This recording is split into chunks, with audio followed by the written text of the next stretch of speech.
Bayangkan kamu sedang bertarung di tengah sengitnya kompetisi di Land of Dawn. Tiba-tiba, seorang pemuda dengan ikat kepala khas menarikmu ke dalam sebuah dimensi hampa yang gelap. Di sana, ia berubah menjadi sosok monster mengerikan dengan 4 lengan yang haus akan darah. Kita mengenalnya sebagai Yin, pemuda berbakat dari wilayah timur yang membawa entitas dewa jahat di dalam tubuhnya. Namun, pernahkah kamu merasa ada sesuatu yang janggal saat menatap wajahnya? Pernahkah kamu merasa gerakan lincahnya terasa sangat familiar?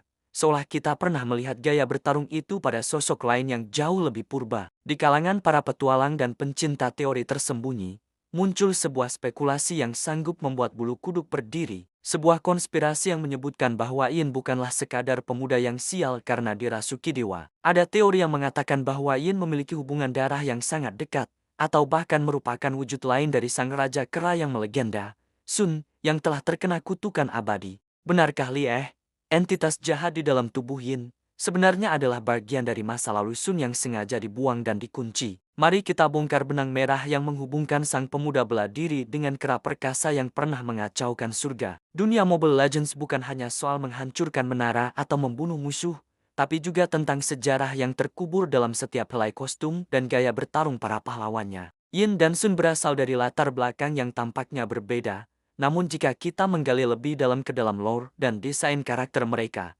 kita akan menemukan kemiripan yang terlalu spesifik untuk disebut sebagai kebetulan semata. Ini bukan hanya soal teori penggemar biasa. Ini adalah upaya menyatukan kepingan teka-teki tentang sebuah kutukan kuno yang mungkin telah berpindah wadah. Bagian 1.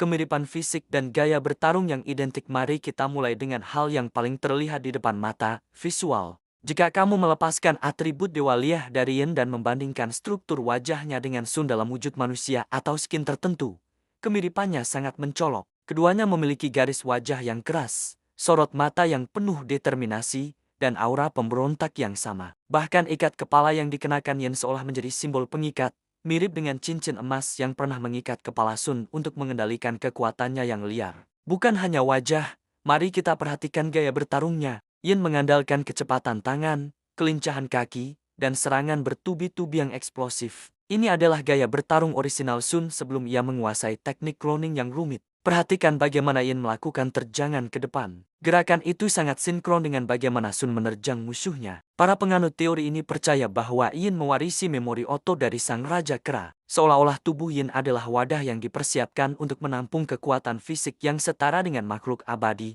namun dalam bentuk yang lebih ringkas dan manusiawi. Bagian 2.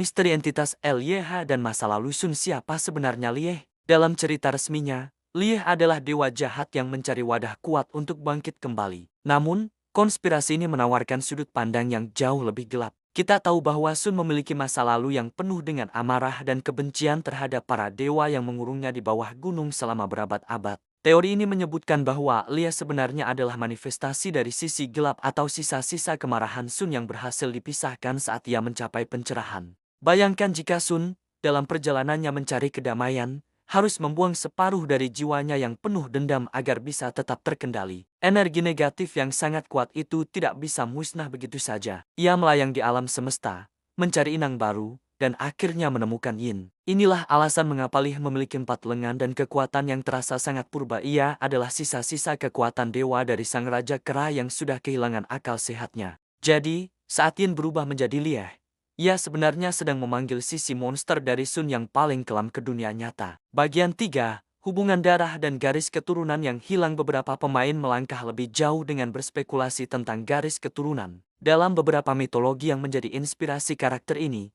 Raja Kera seringkali digambarkan memiliki keturunan atau murid yang mewarisi sifat-sifatnya. Apakah mungkin Yin adalah keturunan langsung dari Sun yang lahir saat sang Raja Kera masih dalam wujud manusia, atau sebelum ia mencapai keabadian? Yin ditemukan sebagai bayi terlantar yang dibesarkan oleh seniman bela diri, tanpa mengetahui siapa orang tua kandungnya. Kekosongan latar belakang keluarga Yin ini menjadi celah besar bagi teori konspirasi. Mengapa dewa sekuat Lieh memilih seorang pemuda desa biasa, kecuali jika pemuda itu memang memiliki darah spesial di nadinya? Darah makhluk abadi yang mengalir dalam tubuh Yin bertindak sebagai magnet bagi entitas jahat seperti Lieh.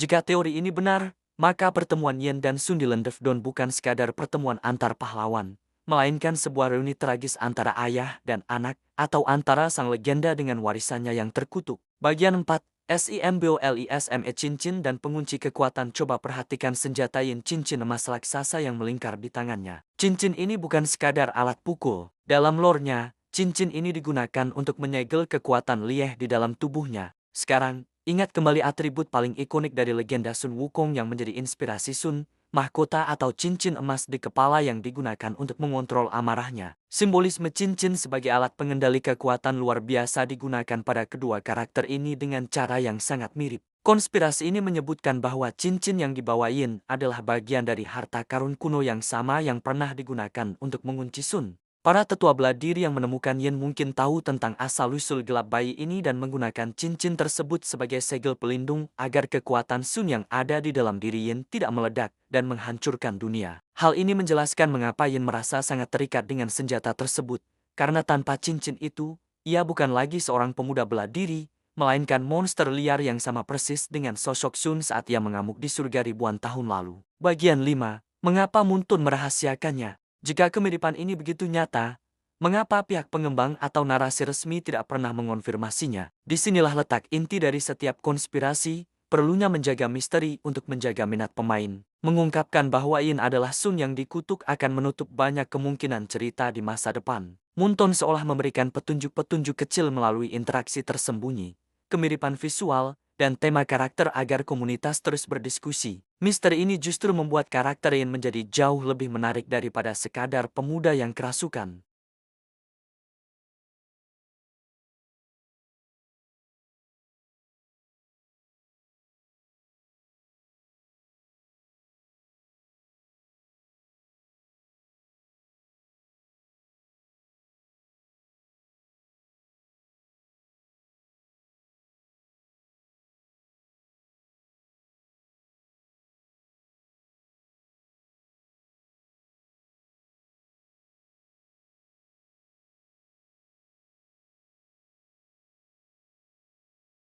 Antara kemiripan wajah, gaya bertarung yang lincah, hingga misteri entitas dewa jahat yang menyelimuti mereka, benang merah itu terasa semakin nyata setiap kali kita memikirkannya. Apakah Yin akan suatu saat nanti berhasil melepaskan diri dari bayang-bayang masa lalu sang Raja Kera?